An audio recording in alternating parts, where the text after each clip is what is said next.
साबिक opposition leader Sindh assembly Haleem Adil Sheikh की मुश्किलात मजीद बढ़ गईं। पुलिस ने रहनुमा तहरीक इंसाफ हलीम आदिल को मजीद 4 मुकदमात में नामजद कर दिया। मजीद अपडेट लेते हैं जॉन न्यूज़ के नुमाइंदे शफी बलोच से। शफी, बताइएगा कौन कौन सी दफात शामिल की गई?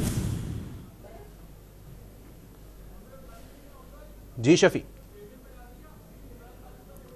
साबिक opposition leader Sindh assembly Haleem Adil Sheikh की मुश्किलात मजीद बढ़ गई हैं। पुलिस ने रहनुमा तहरीक इंसाफ हलीम आदिल शेख को मजीद 4 मुकदमात में नामजद कर दिया है। 4 थानों के तफ्तीशी अफसरान ने हलीम आदिल शेख से तफ्तीश के लिए ATC से इजाज़त भी तलब कर ली है। साबिक opposition leader Sindh assembly Haleem Adil Sheikh की मुश्किलात मजीद बढ़ गई।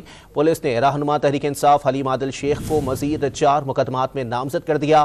4 थानों के तफ्तीशी अफसरान ने हलीम आदिल शेख से तफ्तीश के लिए ATC से इजाजत तलब कर ली है। शफी बलोच से राब्ता हमारा बहाल हुआ है। जी शफी, अपडेट कीजिएगा इस हवाले से कौन कौन सी दफात शामिल की गई हैं?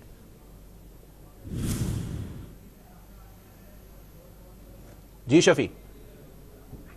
जी, आज हलीम आदिल शेख के को जब से मुतालिक जो तफ्तीशी अफसर अदालत में पेश हुए और जहां पर उन्होंने अदालत से इस्तदा की है कि हलीम आदिल शेख के खिलाफ जो है वो मजीद जो है वो 4 मुकदमात मुख्तलिफ थानों में दर्ज है मुख्तलिफ नौयत के। लिहाजा हलीम आदिल शेख से तफ्तीश के लिए तहकीकात के लिए उन्हें इजाजत दी जाए और पुलिस की जानब से जो है वो इंसदाद दहशतगर्दी की अदालत में दरख्वास्त दायर की गई है और जिसमें कहा गया कि हलीम आदिल शेख के खिलाफ थाना शार फैसल, थाना अजीजबत्ती, थाना सच्चल और थाना सोजर बाजार में जो है वो मुकदमा दर्ज है और हलीम आदिल शेख के खिलाफ जलाओ, घेराव, सरकारी इमलाक को नुकसान पहुंचाने और लोगों को उकसाने से मुतल्लिक इस तरह के इल्जाम है। लिहाजा उनके खिलाफ तफ्तीश और तहकीकात में के लिए इजाजत दी जाए और जिस पर जो है वो दरख्वास्त भी दायर की गई है।